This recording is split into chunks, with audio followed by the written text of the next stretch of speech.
What's the most important thing to develop to be in control of your own health? My name is Oscar Sarlands and I'm an online health performance coach. Coming from my hometown Valmiera, in the past I've done quite the opposite of what I preach today, but it's the same with everything in life, which is trial and error. And without it, I wouldn't be who I am today.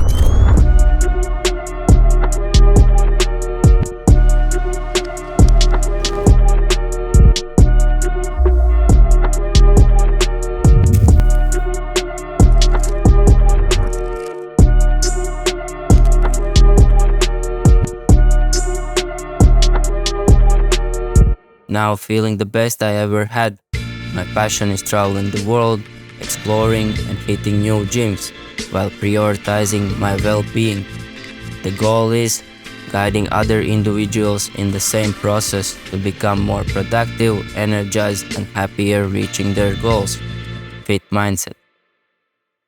Hey guys, welcome back. I hope everyone is doing well.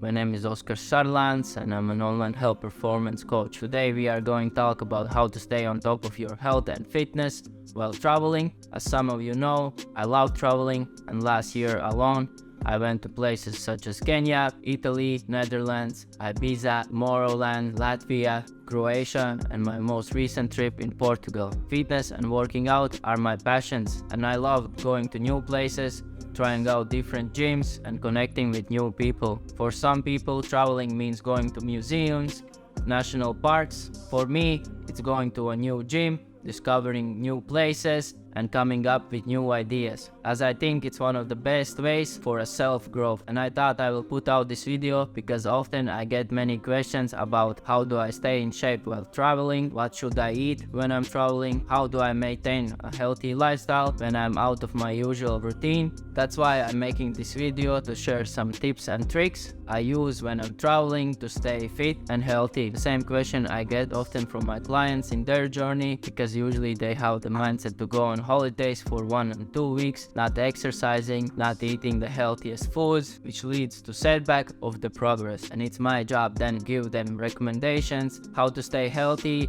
and fit when you're traveling. So let's dive into it. So let's start with the training. One of the first things I'm gonna do is prepare myself with some research, looking for the gyms or hotel gyms in the region where I'll be staying, to make sure that where I'm going I have a place to train. So my tip, do some research before you going, find a gym you want to try out, and then book a hotel or Airbnb close by to that gym, so you can go anytime to it, either early in your morning or evening. This will make much easier to go to that gym and have a session. Then is making a list of workout what you want to do. Usually for me it's either full body split or upper lower split, or trying out different workouts, focusing more on quality and rep range and not strength training. Just having fun in a gym if it's a short-term trip. If the trip is longer than 2 weeks, I'm gonna stick to my usual training schedule. And if there is a case where are you going and you don't have a gym to work out, like for me when I was in Kenya on Lamu Island,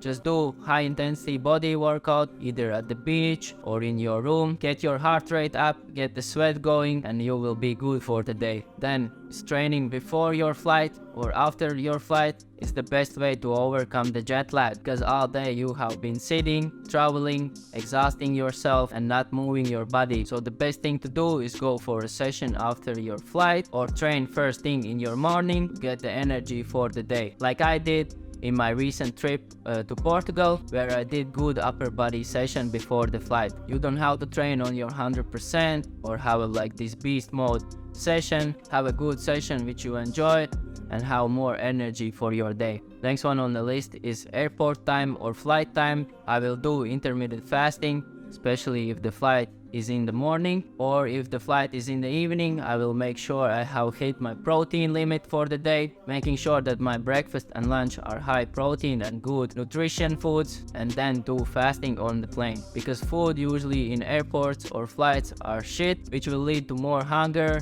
and lack of energy overall. Use this time to disconnect from the world, work on something important, read something, and use this time wisely. And intermittent fasting can be a great tool for that, which can give you the benefits of energy and focus. Next one is nutrition while traveling. Also for the nutrition part, I will do intermittent fasting because I want to have bigger meals later in my day, and maybe try out some local foods which are not maybe the healthiest option. And that's okay, you can allow yourself to have some couple cheat meals during your travels, and this will not ruin your progress.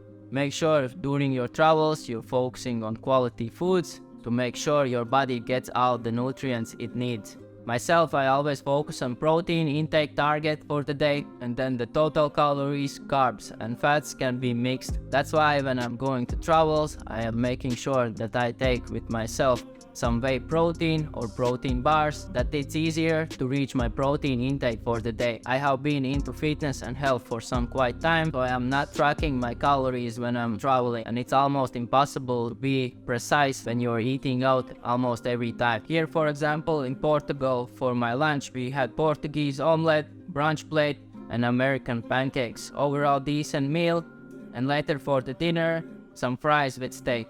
Next one on the list is sleep. I think sleep is one of the most important things in your daily life, so we have to cover this topic. For the sleep, try to stick to the same sleeping schedule as you used to when you're traveling, so your body's natural circadian rhythm doesn't get thrown off. This can help you avoid jet lag and other sleep problems, which can come after disturbed circadian rhythm. So next time when you're planning your trip, keep your internal clock in your mind and try to stick to the same sleeping schedule. And if you are traveling to another continent with different time schedule, try to adapt to one sleeping schedule as fast as possible, and don't switch it, so that your circadian rhythm can adapt as fast as possible to it. We all know how important is sleep, and that's why I have created this free sleep optimization guide, where you can learn how to optimize your sleep and get the best night of sleep, where you're gonna learn about how to optimize your sleep with Oura Ring, how to discover your sleep chronotype, what is circadian rhythm, and what supplements to use to optimize your sleep. Make sure, guys, you grab this sleep optimization guide for healthy sleep. And if you're going out for some late dinner, party, having some drinks, like me sometimes, where life has to be enjoyed,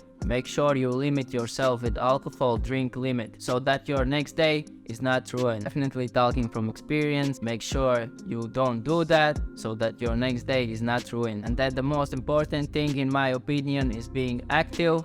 Explore the city, views, do some hiking and get your steps in. I think one of the best things to do and how to explore new environment is just going with the flow, seeing what the city or the place has to offer and trying out new things. Hope you guys enjoyed this video, how to stay fit and healthy during your travels. Make sure you subscribe to my channel, give a thumbs up to this video, and see you in the next one.